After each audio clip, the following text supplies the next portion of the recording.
waiting for the inevitable. It's been a disaster. It has to end. He says it has to end quickly as well.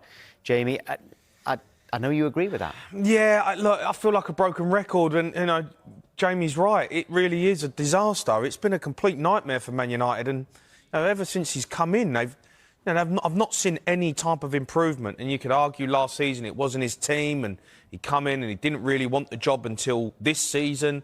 But I cannot believe how bad they've been and how stubborn he has been as a manager. Like, I get it. Sporting, he done really well. He played a system. He had the players that worked. But, you come into Man United, you come into the Premier League, it's a completely different ball game. And I just think he's out of his depth. He is out of his depth. It was too big of a step for him. It's too big of a job.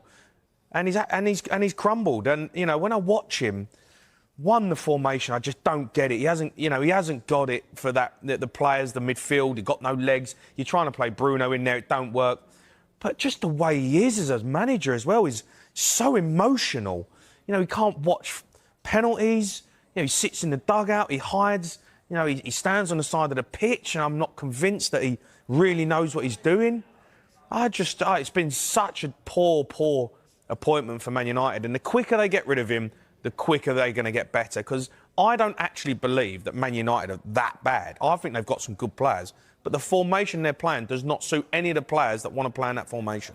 Our poll today on the Sky Sports News X page is, should Amorim get more time at Manchester United? And 67% are saying no, he shouldn't get more time, with 33% saying yes, he does need more time, as you can see there. But last night, Duncan Ferguson, it was only joking when he said that anyone saying yes to that question is probably a Liverpool fan. Yeah, that's what I was going to say. That was obviously a joke, but are you... There's more saying no than we did this poll last week, but they've just beaten Chelsea this time. They've just lost against Brentford. Yeah. But we've done polls like this with other managers where the no percentage has been much higher than that. So Amorim does have some backing. Well, he's got a third. Yeah, but look, I think there's Man United fans out there who are sick and tired of seeing, the change of managers, and it's just a rotation of, the same old thing. Players come in and they're not good. Is this excuses for the manager, though? There's always an excuse. Yes, he didn't want the job immediately. He wanted to take to the summer. It's the people above him who are the problem. Yeah. The recruitment's been poor. We don't know how much part of that he's had. Are they excuses or genuine reasons? I think there's genuine reasons in certain things, like player recruitment, the players there, the mentality at Manchester United. I don't think it's just Ruben Amorim's problem. I think there is a culture at Man United which has rotted that football club from the inside, and they cannot get rid of it. No matter who they bring in, they are struggling. What if it's someone who's been in it when the culture's been good? Like... I said Carrick before. The people who've been there, all right? People who've been there who understand how the culture was, they'll understand how the culture needs to be, even if it's not as manager. No, I know. In some way, can you get them in there? Oh, 100%. Michael Carrick, Kieran McKenna, he come through. Roy Keane. I mean, I'm amazed that no one has phoned Roy Keane and said, can you come in at Man United and be part of what we're doing here? Because he is... arguably Man United's greatest captain. He is a leader. He's unbelievable. When you watch him, he's ferocious. You listen to him when he walks into a dressing room. You're gonna listen. He's gonna lead by example. He's not gonna allow poor standards. I cannot believe that Manchester United have not phoned Roy Keane and said, maybe he can't be the manager, right? Maybe because he's too hot-headed. I don't know, but they want someone in with maybe a bit more tactical now, so whatever.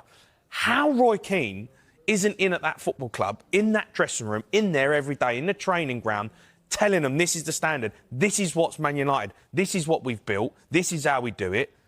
I cannot believe they've not done something like that. You're getting all these weak managers, all these weak mentality people in there, and I look at it and go, Man United, this is Manchester United. You're getting beat by Brentford at the weekend, 3-1, and it's not even a surprise. I cannot believe how far they've fallen. I cannot believe how bad the standards have got. And people just accepting it, just accepting being bang average. It's Manchester United, the biggest club in the world, alongside Real Madrid.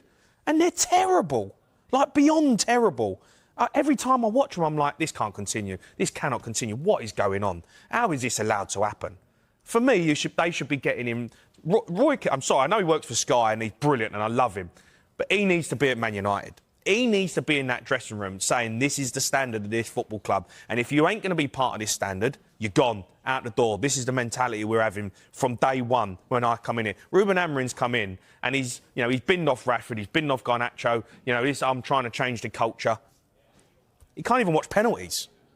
Don't tell me he can change the culture of a football club. He can't even watch them take penalties against Grimsby. He's not the guy. Roy Keane's last few jobs have been as an assistant manager. When you say he couldn't be manager, he could come in that role, of course.